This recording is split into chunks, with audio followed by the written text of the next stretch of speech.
Farm recipe ব্লগে আপনাদের স্বাগত জানাই। আমি আজকে ঢ্যাঁড়স পোস্ত দিয়ে ঝাল রান্না করেছি। এই রান্নাটা অসাধারণ খেতে লাগে। আপনারা গরম ভাতের সাথে একবার খেয়ে দেখবেন, এই রান্নাটা খুব সুন্দর লাগবে। এই রান্নাটা খুব তাড়াতাড়ি সহজভাবে রান্নাটা করে দেখিয়েছি।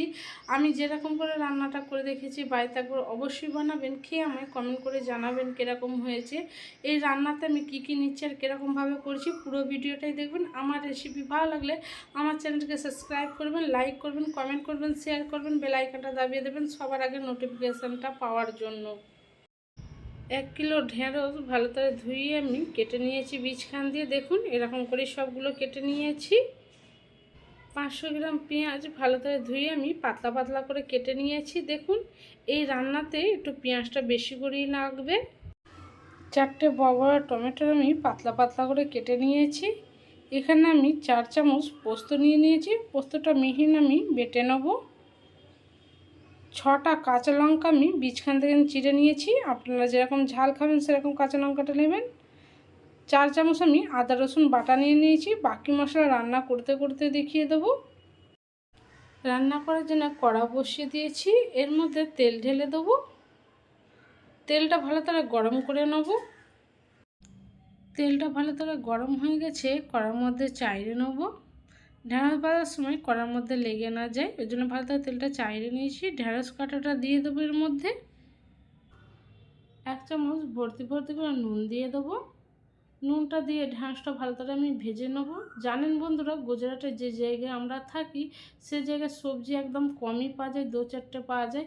ভিডিও শ্যুট করতে গেলে মাছ মাংস দিয়েই শ্যুট করতে হয়। কেন আমরা মধ্যম ফ্যামিলি থেকে, কেন ছেলের পড়াশোনা ঘরবার সব কিছু ম্যানেজ করে মাছ মাংস পয়সার জন্য আমাদের আলাদা ম্যানেজ করতে হয়। আমি সেরকম কিছু পড়াশোনা জানি না যে স্বামীর অন্য কিছু করে পাশে দাঁড়াবো। ইউটিউব চ্যানেলটা সবাই বলেছে খোল, কেন তুই রান্নাটা ভালো পারিস, ইউটিউব চ্যানেলটা খুললে সবাই তো আগে বাড়ে, তুইও বাড়বি।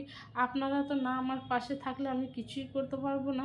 প্লিজ আমার পাশে আপনারা থাকবেন। ঢেঁড়সটা ভাজা হয়ে গেছে, আমি নামিয়ে নেবো। কড়া নিয়ে নিয়েছি রান্না করার জন্য। এর মধ্যে তেল ঢেলে দেবো। তেলটা ভালো করে গরম করে নেব। তেলটা ভালো করে গরম হয়ে গেছে, এর মধ্যে পেঁয়াজ কুচুনোটা দিয়ে দেবো, কাঁচা লঙ্কা চেরাটা দিয়ে দেবো।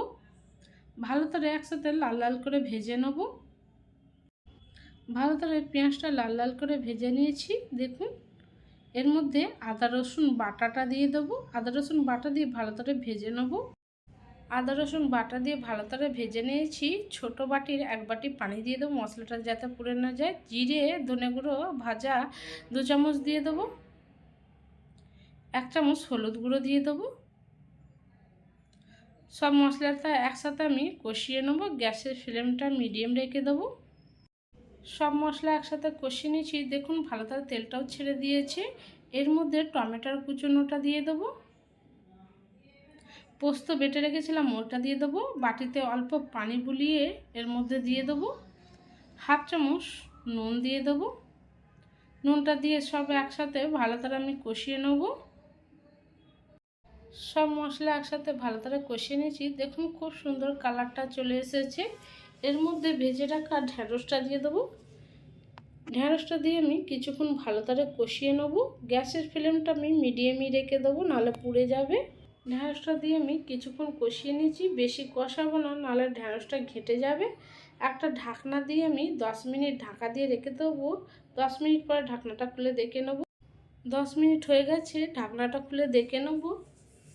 দেখুন কত সুন্দর তেলটা ছেড়ে দিয়েছে। এই রান্নাতে কিন্তু অল্পই পানি লেগেছে, 2 বাটি মতন পানি দিয়ে রান্নাটা কমপ্লিট করে দিয়েছি। আর দেখুন একটু সব কিন্তু তলায় ধরেনি, এরকমই মাখা মাখা নাবাতে হবে। এরকমই মাখা মাখা রাঁধলে খুব সুন্দর কিন্তু টেস্টি লাগবে। দেখুন ঢেঁড়সটা ভালো করে গলে গেছে। রান্নাটা আমার কমপ্লিট হয়ে গেছে। গ্যাসটা বন্ধ করে দেবো।